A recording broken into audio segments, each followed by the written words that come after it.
Kamu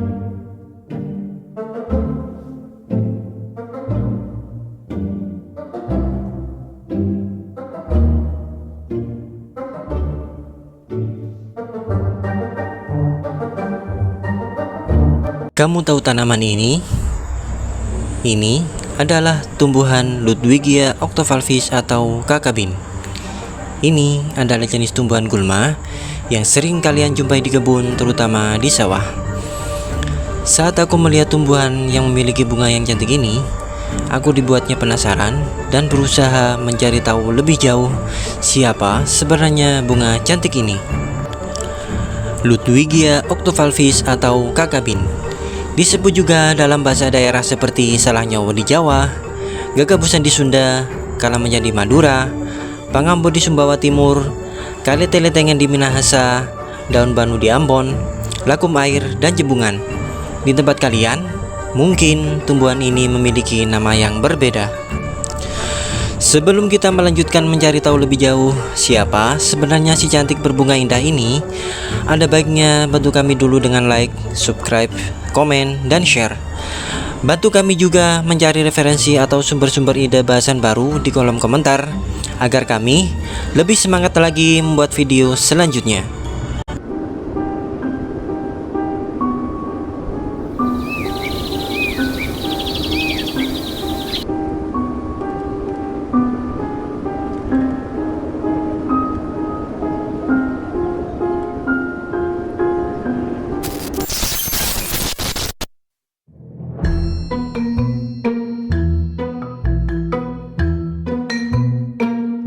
Kita lanjutkan membahas si cantik Ludwigia octovalvis atau kakak bean. Dalam kehidupan kita, seringkali kita menjumpai tumbuhan atau hewan yang kita tidak mengenalinya. Alam semesta yang luas, yang Tuhan anugerahkan untuk kita dengan segala keindahan dan kelebihannya, sepatutnya kita ikut menjaga dan melestarikan bersama. Agar keberlangsungan keanekaragaman hayati berupa flora dan fauna, baik yang saat ini kita anggap remeh sekalipun, seperti serangga dan rumput liar yang ada di sekitar kita, yang bisa kita lihat dan kita sentuh, kelak anak cucu kita juga bisa melihat, menyentuh, dan menikmati keindahannya. Kakak bean diklasifikasikan dalam kerajaan Plantae dengan klade Angiosperm Eudocotyl rusidae, dengan ordo Myrtales, dengan famili Onagraceae, dengan subfamili Ludwigioideae, dan dengan marga Ludwigia. Kakak bean adalah tumbuhan tahunan yang tumbuh di daerah tropis dan subtropis. Batangnya dapat tumbuh hingga 1 meter, tetapi mampu tumbuh lebih tinggi seiring kelembapan, sinar matahari yang cukup, serta tingkat kesuburan tanah. Dengan daun yang berbentuk lonjong dan berwarna hijau, bunganya berwarna kuning. Mereka terdiri dari batang hijau dan merah, dan mereka menghasilkan buah kapsul kecil yang berisi banyak biji kecil dan muncul pada waktu musim panas.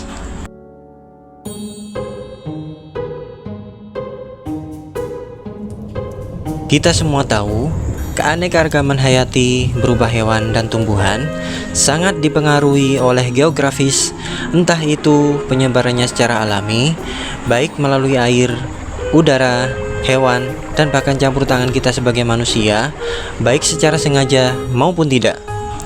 Itulah kenapa beberapa keanekaragaman hayati baik flora dan fauna tidak semuanya bisa kita temui di berbagai tempat. Seperti di negara kita, ada sebuah garis yang membatasi keanekaragaman hayati tersebut. Itulah garis Wallace dan Weber. Untuk lebih jelasnya, teman-teman bisa mencari tahu sendiri apa itu garis Wallace dan Weber. Pada tumbuhan yang kita bahas kali ini, saya belum menemukan sumber referensi atau artikel yang jelas yang mendukung penyebaran dan habitat aslinya.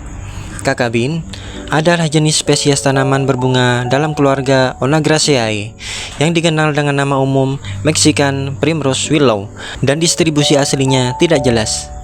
Iya, nggak jelas, kayak kamu yang tiba-tiba suka ngambek, marah-marah, atau tiba-tiba nangis, bahkan gulung-gulung seperti ini.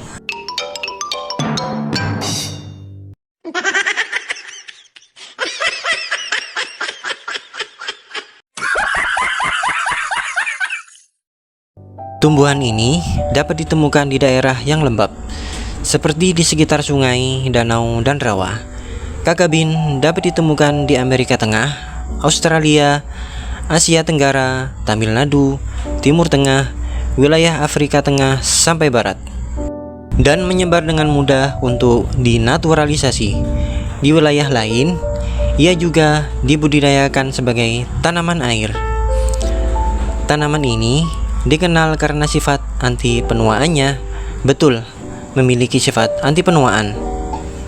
Ada sebuah penelitian atau jurnal yang menyatakan bahwa zat anti penuaan yang didapatkan dari tumbuhan tersebut sudah pernah diuji coba pada lalat dan tikus, yang tentunya jurnal tersebut masih menjadi perdebatan dan kajian ilmiah oleh para ahli.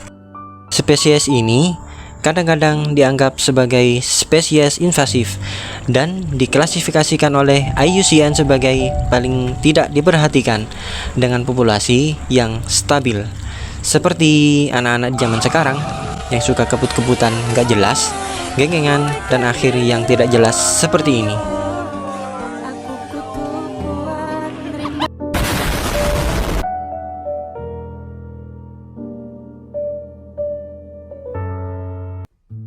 Saya dapati dalam jurnal Sokvindo Conservation, tumbuhan ini dapat digunakan sebagai tanaman hias dan juga dapat digunakan sebagai tanaman obat untuk mengobati berbagai macam penyakit seperti demam, sakit kepala, mengobati diare, disentri, bisul pada hidung, orkitis atau peradangan pada testis, kelenjar bengkak, penyakit syaraf, meredakan penyakit kepala, nyeri dada, nyeri rematik, menyembuhkan dermatitis, mah, impetigo, dan jerawat.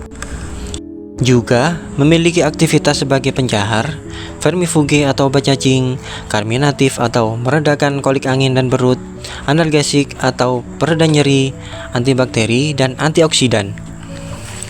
Tidak termasuk seperti malas, gabut, atau nggak jelas seperti ini.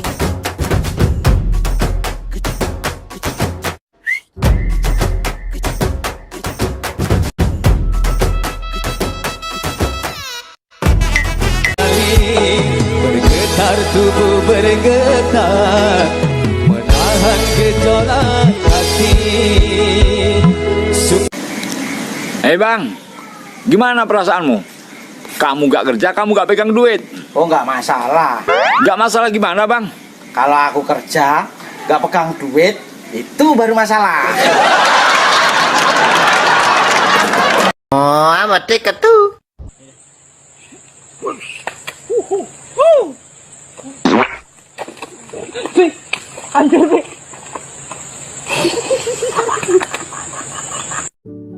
Kakabin tersebar di seluruh wilayah Nusantara.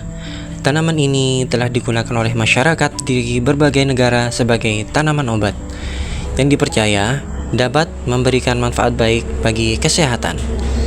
Seperti halnya di India dan semenanjung Malaysia, di mana lendir daunnya digunakan sebagai tapal untuk mengatasi berbagai keluhan, termasuk sakit kepala dan kelenjar yang membengkak. Sedangkan di Nigeria, rebusan tanaman kakabin dimanfaatkan sebagai obat cacing. Selain sebagai tanaman obat, daun kakabin juga dapat digunakan untuk membuat teh.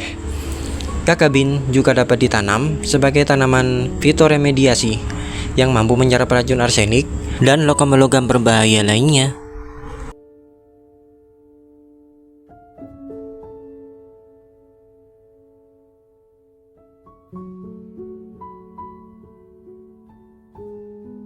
Kakabin pertama kali dideskripsikan oleh Carl Linnaeus, seorang ahli botani Swedia pada tahun 1753. Namun, spesies ini juga telah dideskripsikan oleh beberapa ahli botani lainnya seperti Johann Friedrich Gmelin dan Augustus Pyramus de Candolle. Di antara jenis Ludwigia primrose willow, water purslane atau water primrose yang sudah diidentifikasi hingga saat ini, sekitar 82 jenis genus dan spesies yang sudah dikelompokkan. Pada tahun 2023, terdapat banyak perdebatan di antara para ahli botani dan taksonomi tumbuhan mengenai klasifikasi banyak spesies Ludwigia. Para ahli botani dari Departemen Pertanian Amerika Serikat saat ini di tengah melakukan analisis genetik pada tumbuhan dari Amerika Serikat bagian Barat dan Amerika Selatan untuk mengklasifikasikan anggota genus ini dengan lebih baik. Genus ini diberi nama oleh Carl Linnaeus setelah Christian Gottlieb Ludwig pada tahun 1709 sampai 1773. Jika ada bahasan atau hal yang kurang tepat dalam video ini, saya bersedia menerima kritik dan saran, serta anjuran sumber referensi yang lebih jelas dan valid untuk kita diskusikan. Tentunya, kami dengan senang hati menerima saran dan kritik yang membangun untuk kemajuan channel kami. Terima kasih sudah menonton channel Zuza Anak Kampung Suka Menabung, tampannya sekampung dan gak bikin bingung. Is this it? Ha ha ha!